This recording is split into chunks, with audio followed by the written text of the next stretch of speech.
इस वीडियो में हम जिल्द की एक बीमारी के हवाले से डिस्कस करेंगे। इस बीमारी को एक्नी कहते हैं, जो कि आप अपनी स्क्रीन के ऊपर देख सकते हैं कि एक्नी किस तरह से होती है। जिल्द के ऊपर छोटे छोटे दाने से हो जाते हैं, ज़्यादातर चेहरे के ऊपर होते हैं। इसके अलावा ये चेस्ट पे हो सकते हैं, चेस्ट के अलावा ये कमर पे हो सकते हैं, ये बाजुओं पे हो सकते हैं। इन दानों को एक्नी कहा जाता है और एक्नी का जो वर्ड है ये बहुत कॉमनली इस्तेमाल किया जाता है, एक्नी। तो मैं आपको बताऊं एक्नी असल में क्या है। एक बीमारी है एक्नी वुल्गैरिस, इसका नाम होता है एक्नी वुल्गैरिस। ये एक इन्फ्लेमेटरी कंडीशन है, यानी सूजन, आपकी स्किन में सूजन सी हो जाती है, क्रॉनिक कंडीशन है। कभी कभी ये बहुत लंबे अरसे तक होती है और ज़्यादातर जिस जगह पे बाल आते हों, हेयर फॉलिकल्स जहाँ पे होते हों, जहाँ से बाल निकलने हों, जैसे मर्दों में जो दाढ़ी के बाल निकलते हैं वहाँ पे एक्नी हो सकती है। इस जगह जहाँ से बाल निकलते हैं यहाँ पे पोर्स होते हैं, छोटे छोटे पोर्स हैं जिससे ऑयल आता है, सीबम इसको कहते हैं, जो हमारे जिल्द का ऑयल है। और कभी कभी क्या होता है कि ये जिल्द में जो छोटे छोटे पोर्स हैं ये ऑयल की वजह से बंद हो जाते हैं, क्लॉग हो जाते हैं, या इधर डेड स्किन आ जाती है और डेड स्किन की वजह से ये बंद हो जाते हैं। और या फिर इधर बैक्टीरिया आ सकता है, बैक्टीरिया, और वो इन पोर्स को बंद कर देता है, जिसकी वजह से पिंपल हो जाएंगे, पिंपल यानी दाने हो जाएंगे, ब्लैक हेड्स हो सकते हैं, व्हाइट हेड हो सकते हैं, व्हाइट हेड्स, नोड्यूल्स बन सकते हैं, नोड्यूल्स, या फिर सिस्ट यानी सफेद कलर का सिस्ट बन जाता है। इसको एक्नी कहा जाता है, एक्नी वुल्गैरिस। ये जो पोर्स हैं, इस पोर के अंदर क्या हो सकता है कि ऑयल फंस सकता है, डेड स्किन फंस सकती है, या बैक्टीरिया इसके अंदर जाता है और पोर्स को क्लॉग कर देता है।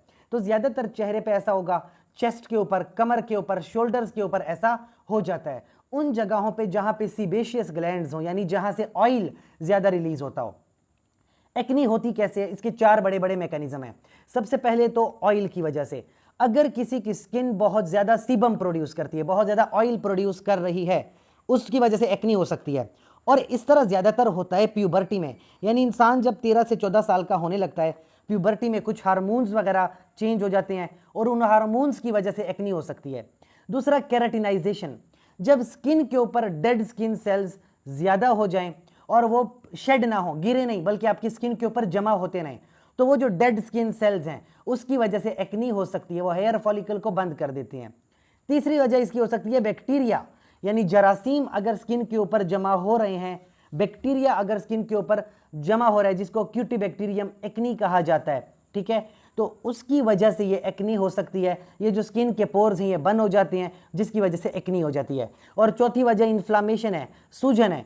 कभी कभी इंसान का जो अपना इम्यून सिस्टम है वो बैक्टीरिया को इस तरह से रिस्पॉन्ड करता है, या सीबम को इस तरह से रिस्पॉन्ड करता है कि वहां से रेडनेस हो जाती है, स्वेलिंग हो जाती है, या पस फॉर्मेशन, वो जो व्हाइट कलर का पस बन जाता है। ये होता कब है? ज्यादातर कॉमन प्यूबर्टी में है, जब 13 से 14 साल की उम्र होती है। एडल्टहुड में बहुत ज्यादा कॉमन तब है, खवातीन में अक्सर पीसीओएस, पॉलीसिस्टिक ओवरी सिंड्रोम, या मेंसेस जब बहुत ज्यादा इरेगुलर हो जाते हैं। इसके अलावा प्रेगनेंसी के दौरान या स्टेरॉइड्स का जो लोग इस्तेमाल करते हैं उनको एक्नी ज्यादा हो जाती है।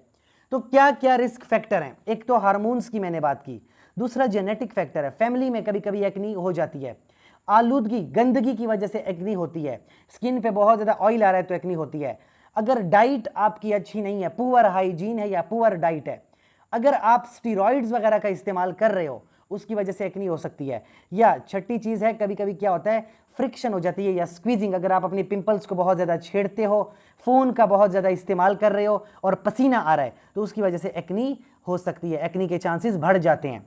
तो आप एक्नी को अवॉइड कैसे करोगे? साफ स्किन रखो, दिन में 2 से 3 बार अपने चेहरे को अच्छी तरह से धो, ऑयली प्रोडक्ट्स इस्तेमाल ना करो। अगर आप कोई कॉस्मेटिक प्रोडक्ट यूज करें तो उसमें ऑयल नहीं होना चाहिए। अगर आपके चेहरे पे पिंपल वगैरह आते हैं तो उसको स्क्वीज ना करो। हेल्दी डाइट रखो, शुगर कम कर दो, चीनी कम से कम लो, स्ट्रेस ना लिया करो, टेंशन में ना रहो करो। और अगर आपको पसीना आ रहा है तो फौरन से चेहरे को धो लो या फिर जल्दी से जल्दी शावर ले लो, नहा लो। सनस्क्रीन का इस्तेमाल करो, लेकिन ऑयल फ्री होना चाहिए, ठीक है, ऑयल का इस्तेमाल ना करो चेहरे के ऊपर। और फिर एक्नी की बहुत सारी मेडिसिन हैं, जैसे रेटिनॉइड्स हैं, एडेपेलिन है, ट्रेटिनॉइन है, टेजाड्रोटीन है, एंटीबायोटिक्स में क्लिंडामाइसिन है, एरिथ्रोमाइसिन है, डॉक्सीसाइक्लिन का लोग इस्तेमाल करते हैं, डॉक्सीसाइक्लिन, मिनोसाइक्लिन, सेरीसाइक्लिन, डेप्सोन एक स्टेरॉइड है जो इस एक्नी को खत्म कर सकता है। कभी कभी लोग ओरल कंट्रासेप्टिव वगैरह उसको भी इस्तेमाल कर सकते हैं।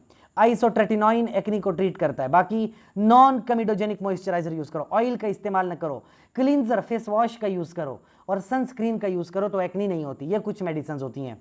आने वाली वीडियोस में हम उन तमाम मेडिसिन का जिक्र करेंगे जो एक्नी को ठीक करती हैं। इसके अलावा अगर आपका हमसे कोई सवाल है तो आप कमेंट सेक्शन में पूछें। शुक्रिया।